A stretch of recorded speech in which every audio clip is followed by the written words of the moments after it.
5.18과 선감학원 등 수십 년 전에 억울하게 죽어서 안매장되었던 희생자의 유골들이 여기저기에서 발견되고 있습니다. 슬프고 아픈 우리의 역사는 언제나 정리될지 모르겠습니다. 하나님께서 에스겔에게 보여주신 골짜기에는 바짝 마른 뼈들이 가득했고 여기저기 흩어져 사방으로 널려 있었습니다. 하나님께서 에스겔에게 묻습니다. 3절, 사람아, 이 뼈들이 살아날 수 있겠느냐? 이 하나님의 질문에 에스겔은 즉답을 피합니다. 하나님이 아실 수 있습니다 라고 합니다. 우리 같으면 무슨 말씀입니까? 어림도 없는 소리라고 하겠지만 에스겔이나 되니까 그나마 하나님께서 아신다고 말을 했을 것입니다. 언제 죽었는지도 알 수 없는 완전히 말라 비틀어진 뼈가 살아날 것이라고 믿는 사람은 아무도 없는 것이 지극히 당연한 일입니다. 그러므로 이 뼈들의 모습은 완전한 절망 상태, 신라 같은 희망도 없는 상태를 의미합니다. 지금 이스라엘 백성들은 바벨론 포로로 잡혀가서 나라를 잃고 민족의 구심점이 없는 상태로 뿔뿔이 흩어져 있습니다. 시간이 흐를수록 민족의 정체성은 희미해지고 하나님에 대한 신앙도 약해져 가고 있습니다. 더구나 이스라엘 민족은 솔로몬 왕 이후에 오랫동안 남과 북으로 나누어 서로를 적대시하면서 철저하게 분열되어 있었습니다. 북쪽의 사마리아를 중심으로 한 10지파와 남쪽의 예루살렘을 중심으로 한 2지파가 민족이 멸망 이유가 서로 너희에게 있다고 하면서 내분이 일어나 뿌리 깊은 상처를 안고 있었습니다. 반면에 유다를 멸망시키고 그 백성을 사로잡은 바빌론은 전성기를 맞은 초강대국으로서 주변 나라들을 계속해서 정복하고 무너뜨린 그 나라들로부터 전리품들을 가져다가 채우면서 번영된 나라를 만들어가고 있었습니다. 그러니 유다 백성들은 더욱 미래에 대한 희망이 없다고 생각하게 됩니다. 이런 상황을 하나님께서는 에스겔에게 환상으로 보여주면서 죽은 자들의 마른 뼈들로 가득한 골짜기의 모습과도 이스라엘이 같다고 비유해서 보여주시는 것입니다. 우리 대통령이 미국 순방중 미국의 CNN과의 인터뷰에서 밝힌 내용이 있습니다. 만약 중국이 대만을 침공하면 어떻게 하겠느냐는 기자의 질문에 그렇게 되면 북한도 참전할 것이고 우리는 미국과 혈맹 관계이므로 당연히 참전할 것이라고 말합니다.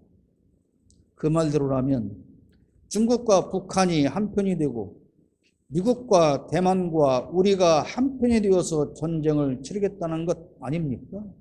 그렇게 되면 당연히 러시아와 일본도 참전할 것이고 세계 3차 대전은 이곳에서 일어날 수도 있는 일입니다. 국민의 등줄기에서 식은땀이 흐르게 하는 이렇게 어처구니 없는 발언을 그렇게 쉽게 할 수 있다는 것 자체가 정말 큰일이라고 생각합니다. 그 이외에 열흘 이상 2주간 동안 시끄러운 욕설 파문은 생략하겠습니다. 전문성도 없는 제가 굳이 우리나라의 어려운 형편을 구구절절하게 설명할 수는 없으나 온 국민은 지금 모두가 다 못 살겠다고 아우성입니다. 물론 언제라도 한번 국민에 비해서 참 살기 좋은 형편이라고 한 적은 없었지만 지금 우리가 맞닥뜨린 현실은 그야말로 총체적인 난국인 것만은 확실합니다. 물가는 폭등하고 쌀값은 폭락해서 국민들은 아우성입니다. 여전히 기름값은 고공행진이고 전기세를 비롯한 서민 경제에 막대한 영향을 줄 공공요금조차 줄줄이 올리겠다고 합니다. 금리는 오르기만 하고 원화의 환율은 하늘 높은 줄 모르고 올라서 우리 돈의 가치는 자꾸만 내려가고 있습니다. 블룸버그 통신은 한화의 가치가 세계에서 제일 취약하다는 발표를 엊그제 했습니다. 각국에서 이런 한화를 외면할수록 그 우리 돈의 가치는 더욱 땅에 떨어질 것입니다. 대한민국이 어쩌다가 이 지경에 되었을까요? 주가 지수는 최악의 상태라고 합니다. 수출도 점점 어려워지고 무역 적자는 늘어만 가고 있습니다. 무역 적자는 외환 위기 이후 25년 만에 최대의 폭이라고 합니다. 힘없는 노동자는 오늘 또 수없이 죽어나갑니다. 떨어져서 죽고 끼어서 죽고 깔려 죽고 불에 타 죽고 질식해서 죽어갑니다. 하도급 노동자로 착취당하고 있지만 그 누구도 그들의 하소연에 귀를 기울이지 않습니다. 국민의 삶을 책임져야 할 대통령실은 역사 이래로 가장 무능한 집단으로 드러나고 해외 순방을 다니고 해외 정상을 만난다고 하지만 얻는 것은 없고 세계적인 조롱거리로 전락하고 있습니다.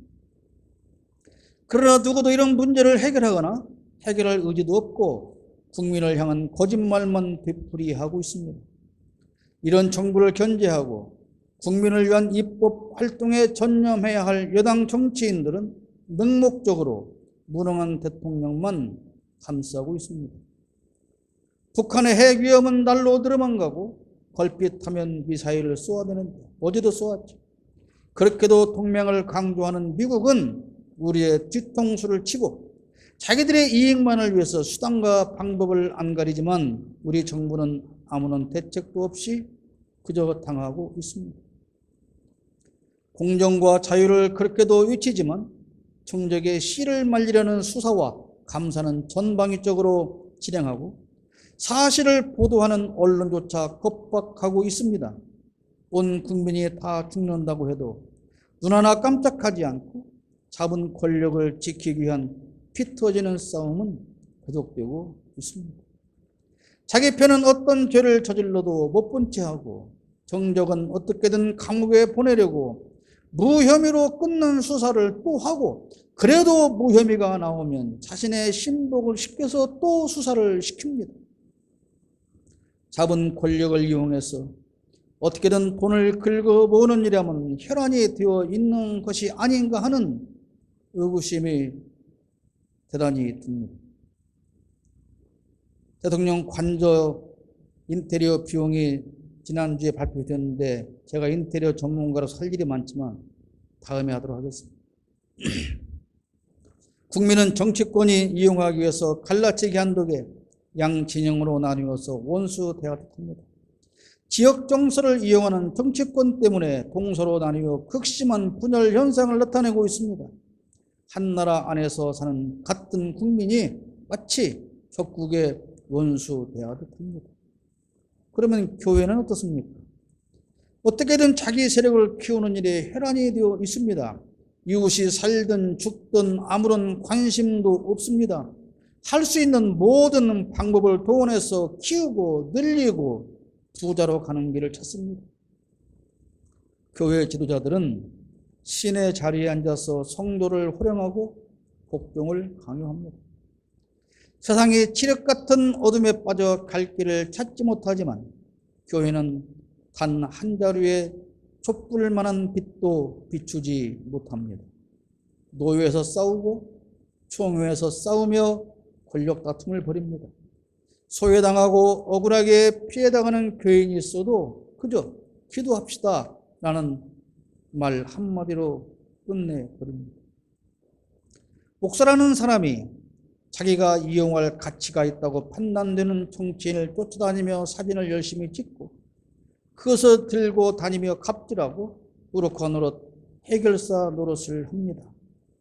자기가 자란 본 교회가 억울하게 피해를 보고 모든 교인이 시리에 빠져 있는데 내가 도우려고 시장을 만나겠다, 검사를 만나겠다라고 하면서 활동비를 내놓으라고 합니다. 도와달라고 한 적도 없는데 말이죠. 자기가 잘 아는 친구 변호사를 소개해 준다면서 승소하면 자기 몫을 줘야 한다고 던지시 요구하는 듯한 그런 말을 하기도 합니다. 지금 우리가 사는 세상은 에스겔이 입은 바짝 마른 뼈만 가득한 골짜기입니다. 어디를 봐도 살아서 움직이는 사람이 없습니다. 그래서 미래에 대한 희망은 하나도 없습니다.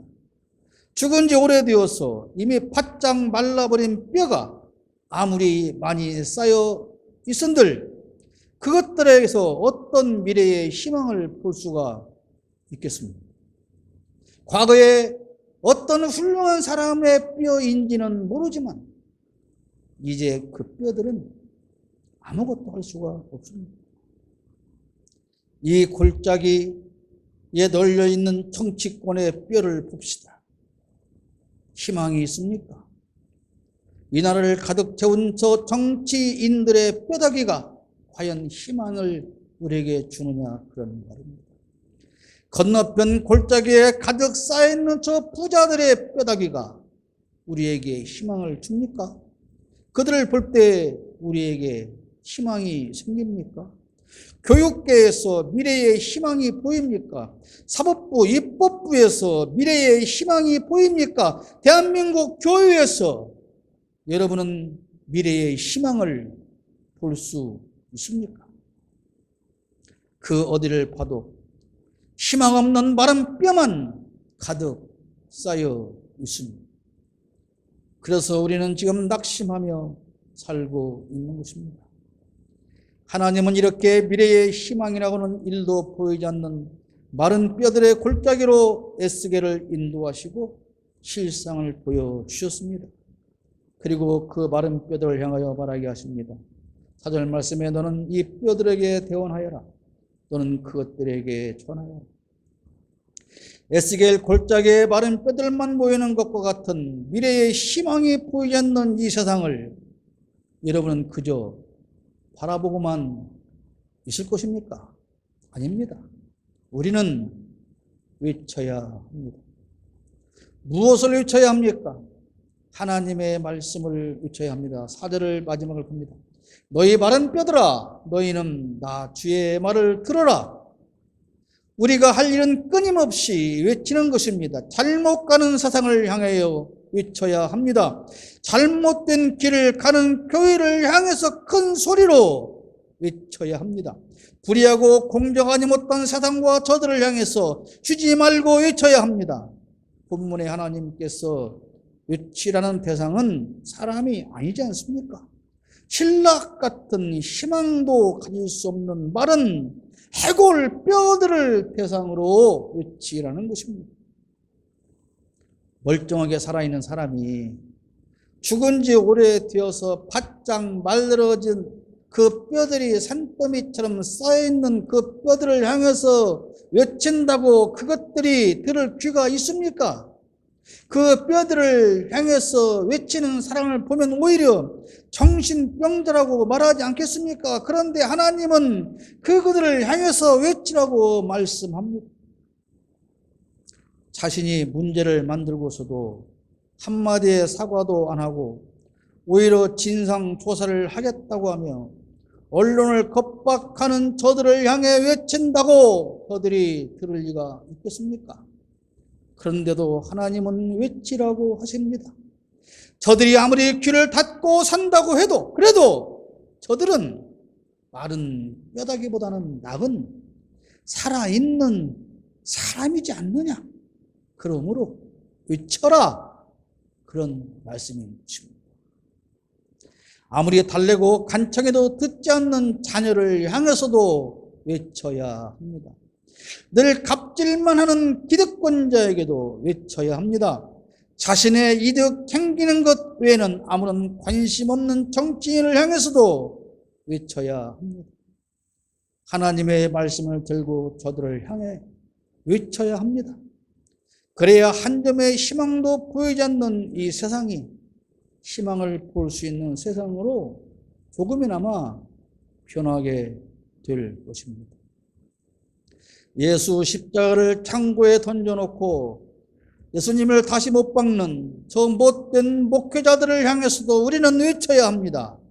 사랑하는 성도 여러분, 깨어있는 성도 여러분, 세상이든 인터넷이든 SNS든 심지어 허공을 향해서라도 우리는 외쳐야 합니다. 외치시기를 바랍니다. 희망 잃은 세상을 보면서도 외치지 않는다면, 불의한 세상을 보면서도 외치지 않는다면 우리는 저 골짜기에 굴러다니는 그 마른 뼈와 전혀 다르지 않은 존재라는 사실을 우리는 알아야 합니다. 우리는 마른 뼈가 아닙니다. 살아있는 사람입니다. 하나님의 자녀입니다. 그러면 우리는 외쳐야 합니다. 희망의 메시지를 전해야 합니다. 5절 말씀 봅니다. 내가 너희 속에 생기를 불어넣어 너희가 다시 살아나게 하겠다. 죽은 지 오래되어서 바짝 말라 비틀어진 뼈들에게 무슨 희망이 있습니까? 그런데 하나님께서 그것들을 다시 살아나게 하시겠다면서 그 희망을 그 뼈들에게 전하라고 하시는 겁니다. 앞에서 말씀드린 대로 지금 이 나라 국민 대부분이 희망을 잃었습니다. 정부에서는 무엇인가 대단한 정책들을 만들고 그것을 실행하면 국민이 잘 살게 될 것이라고 희망 고문을 하지만 정작 그 안을 들여다보면 알맹이는 없습니다. 농민을 위해서 쌀을 수매해서 당장 시장으로 풀려 나가지 않도록 시장과 격리한다는 정책을 내놓지만 정작 농민은 아무런 도움도 되지 않는다고 항변합니다. 노동자의 삶을 개선하겠다는 노동부 장관이 정작 모든 노동자가 간절히 원하는 일명 노란봉투법 제정을 혼자 반대합니다. 노동자를 위해서 존재해야 하는 노동부 장관이 노동자들이 원하는 법을 막겠다는 이런 잘못된 현실에 우리는 살고 있는 것입니다. 대통령이라는 사람이 어린아이가 몇 살 때부터 어린이집에 가는지도 모릅니다. 아니 얘들은 집에서 와들어오는 애들인 줄 알았더니 어린이집에 와 있네. 안아바다가 뭐예요? 태어난 지 6개월 뒤면 애가 걸어 다니는 줄 알아요.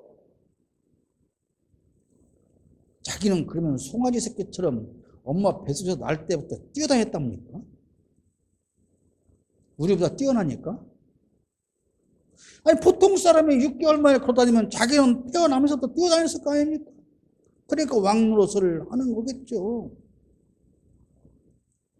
세상에서 삶에 지친 영혼을 위로받고자 찾아가는 교회에서 아무런 도움도 받지 못하고 그저 헌금이나 강요하는 것을 보면서 지친 영혼들은 다시 실망하게 됩니다. 그렇게 낙심하여 포기하고 주저앉은 우리의 이웃을 위해서 우리는 그들에게 희망의 메시지를 전달해야 하지 않겠습니까? 여러분의 가정에서 마치 마른 뼈만 가득한 에스겔 골짜기처럼 희망이 사라졌습니까? 여러분의 자녀에게서 미래의 희망이 보이지 않습니까? 그래서 실망하십니까? 당신이 그렇게도 충성하고 봉사하던 교회를 보니 너무나도 실망스럽기만 합니까? 이 세상 그 어디 누구를 보아도 아무런 희망도 찾을 수 없습니까? 그러나 여러분 실망하지 마십시오. 희망을 품으십시오. 왜냐하면 하나님께서 반드시 여러분을 살려내실 것이기 때문에 그렇습니다라고 우리는 하나님의 말씀을 가지고 저 절망하는 사람들을 향해서 희망이 없는 사람들을 향해서 외쳐야 합니다. 이것이 교회가 반드시 해내야 할 일입니다. 이 시대의 에스겔은 누굽니까? 교회입니다. 아니, 교회는 에스겔이 되어야 합니다. 교회는 마른 뼈들을 향해서 하나님의 말씀을 들고 희망의 메시지를 전달해야 합니다. 그런데 왜 저 마른 뼈들 틈에 함께 누워 있는 것입니까? 일어나십시오. 일어나야 합니다. 마른 뼈들 틈에서 빠져나와서 외쳐야 합니다. 에스겔은 마른 뼈들을 향해서 외쳤습니다. 그래서 어떻게 되었습니까? 에스겔의 외침을 듣고 마른 뼈들이 요란한 소리를 내며 서로 이어졌습니다. 뼈에 힘줄이 뻗치고 살이 오르고 살 위로 살같이 덮였습니다. 그러나 아직 그 사람은 생기가 없고 살아서 움직이는 모습은 아니었다고 8절에 말씀합니다. 내가 바라보고 있으니 그 뼈들 위에 힘줄이 뻗치고 살이 오르고 살 위로 살같이 덮였다. 그러나 그들 속에 생기가 없었다. 그렇습니다. 사람의 형태는 갖추었지만 그러나 아직 살아있는 사람은 아니었습니다. 비록 사람의 모습을 가지고 있지만 아무것도 하지 못하는 무기력함에 빠진 사람들이 이 세상에 너무도 많습니다. 세상은 그만두더라도 교회 안에 성도라는 사람들은 넘쳐나는데 정작 성도의 모습을 하고는 있는데 살아서 움직이며 하나님의 자녀다운 일은 전혀 하지 못하는 사람들로 예배당은 가득 채워져 있습니다. 성도의 모습은 하고 있으나 성도의 일을 하지 못하는 무능력한 신자들 때문에 교회는 세상에 아무런 도움이 되지 못하고 마른 뼈 조각처럼 마른 뼈 무더기처럼 사람들에게 혐오감만 주고 있는 것입니다. 드디어 하나님의 명령으로 사람의 모습을 갖춘 그들에게 에스겔이 다시 명령하자 다 살아나서 엄청난 큰 군대가 되었다고 10절에 말씀하고 있습니다. 그래서 내가 명을 받은 대로 대언하였더니 생기가 그들 속으로 들어갔고 그래서 그들이 곧 살아나 제 발로 일어나서 서는데 엄청나게 큰 군대였다 그랬습니다. 성도는 마른 뼈로 존재해서는 안 됩니다. 성도는 생기가 없어서도 안 됩니다. 하나님의 생기를 받아서 엄청난 큰 군대가 되어야 합니다. 그럼 본문에서 말하는 마른 뼈들은 누구의 모습일까요? 첫째는 시리에 빠진 국민의 모습입니다. 내일의 미래를 바라볼 희망조차 잃고 살아가는 약자들입니다. 소외 계층들입니다. 그들에게 우리는 희망의 메시지를 전달해야 합니다. 여러분도 살아날 수 있습니다. 절망하지 마십시오. 희망의 메시지를 전달해야 합니다. 둘째는 무능한 집단을 상징합니다. 나라와 국민을 위해서 공정한 세상을 위해서 불의와 싸우고 약자들을 보호해야 할 의무를 진 사람들이 정작 해야 할 일은 전혀 하지 않고 마치 죽어서 말라 비틀어진 뼈다귀처럼 아무 일도 하지 않고 널브러져 있는 것입니다. 정치인, 기업인, 법조인, 전문인, 학자, 교수 등 수도 없이 많습니다. 그들에게 하나님의 말씀을 외쳐서 그들이 일어나 일을 하게 해야 합니다. 우리가 외치면 그 다음은 하나님께서 알아서 하실 일입니다. 우리는 하나님의 말씀대로 외치면 됩니다. 셋째는 교회와 지도자들과 그리스도인들을 상징하는 뼈다귀입니다. 골짜기에 버려진 뼈들은 한때 이스라엘의 용맹한 군사였을 것입니다. 그러나 전쟁에 패해서 집단으로 이곳에 매장되었거나 버려진 시체들이었을 것입니다. 물론 환상입니다만 세상의 악과 싸우는 십자가 군사들이 마치 패전하여 몰살당한 것 같은 모습으로 아무런 능력도 없이 세상 사람에게 혐오감만 조성하는 모습을 오늘 마른 뼈의 골짜기는 상징적으로 보여주고 있습니다. 다시 말씀드리지만 에스겔이 마른 뼈를 향해서 할 일은 어려운 일이 아닙니다. 외치면 됩니다. 하나님이 시키는 대로 그 말씀대로 말씀을 전하는 것뿐입니다. 절대 어려운 일이 아닙니다. 에스겔이 돌아다니면서 흩어져 있는 뼈들을 모아서 조각조각 짝을 맞춘 것이 아닙니다. 우리가 우리 일을 하면, 하나님께서 우리에게 하라고 하신 일을 우리가 하면 그 다음은 하나님의 일은 하나님이 하십니다. 그런데 우리는 때때로 우리가 해야 할 일, 우리 일은 하지 않고 하나님이 하실 일을 내가 하겠다고 설치고 다니는 경우가도 많아요. 자, 하나님의 말씀을, 말씀을 외쳐라. 내가 저 뼈들을 살리겠다. 아멘. 하나님, 그러면 제가 지금부터 돌아다니면서 흩어진 뼈들을 내가 조각조각 맞추겠습니다. 자, 김 집사님, 자, 뼈 맞추러 갑시다. 정 집사님, 뼈 맞추러 갑시다. 김 목사님, 뼈 맞추러 갑시다. 장모님, 우리 온 교회가 다 지금 나가서 뼈를 조각조각 모아서 맞춥시다. 이거 언제 다 합니까? 큰일 났습니다. 다 모으십시오. 이렇게 하라는 것이 아닙니다. 하나님이 우리에게 부탁하신 일은 전하라는 겁니다. 전해. 너희는 전하기만 해. 그러면 나머지는 내가 알아서 합니다. 그런데 우리는 알겠습니다. 하나님, 전하는 것만 가지고 어떻게 이 일이 완성되겠습니까? 내가 해야죠. 그리고 설치고 돌아다니면서 사람들을 모으고 그걸 한다고 돈을 모은다고 하고 설레발 치고 다니다 보니까 그 성과를 내가 만들겠다 하니까 그 젖뼈들을 내가 맞추어서 그 요란한 군대를, 힘센 군대를 내가 만들어서 내가 앞장서서 이끌고 나가서 전쟁을 승리로 이끌겠다고 하니까 문제가 생기는 겁니다. 제발 월권 하지 마십시오.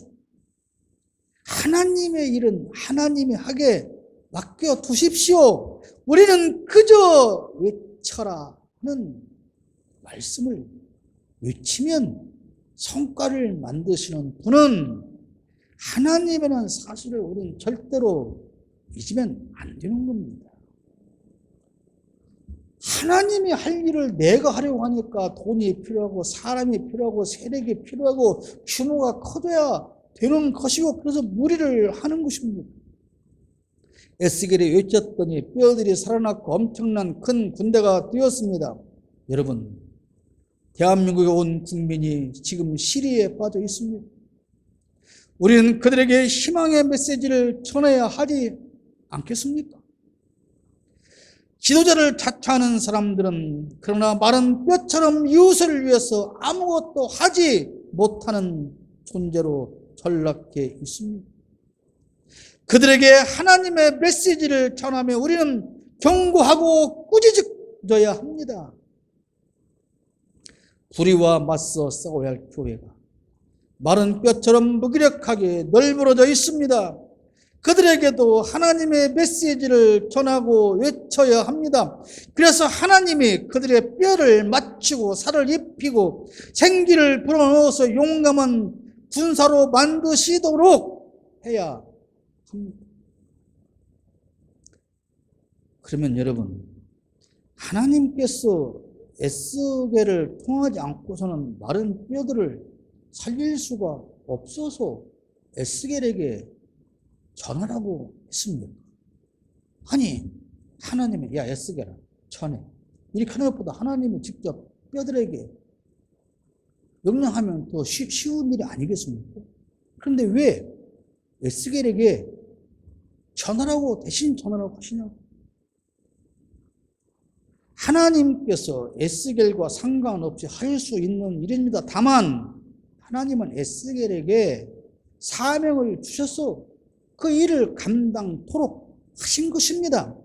하나님이 불의를 심판할 수 없습니까? 하나님이 악인을 심판할 수 없습니까? 할 수 있습니다. 그러나 우리에게 하나님이 주신 사명은 그렇게 하기 전에 너희가 가서 외치고 전하라고 하는 것입니다. 오늘 시대에 우리에게 주어진 사명은 하나님의 말씀을 전하는 것입니다. 나의 분노와 내 개인적인 감정을 전하는 것이 아니라 하나님의 말씀을 들어서 저들을 꾸짖고 또 다른 사람에게는 희망을 전해야 한다는 것입니다. 무엇보다도 희망을 잃고 주저앉은 우리의 저 많은 이웃들에게 용기를 전하고 그들을 격려하고 희망의 메시지를 우리는 전해야 합니다. 나는 저들을 일으킬 수 없습니다. 나는 저들의 뼈조각을 맞출 수 없습니다. 나는 저들에게 생기를 불어넣을 수 없습니다. 그러나 그 일을 하나님이 하실 것이라는 희망을 우리는 저들에게 전해야 합니다. 지금 이 시대의 에스겔은 누굽니까? 바로 나 자신입니다. 사랑하는 여러분, 지금 뼈들이 널브러져 있는 저 골짜기로 가십시오. 그리고 그들을 향하여 희망의 메시지를 전달하시기를 축복합니다.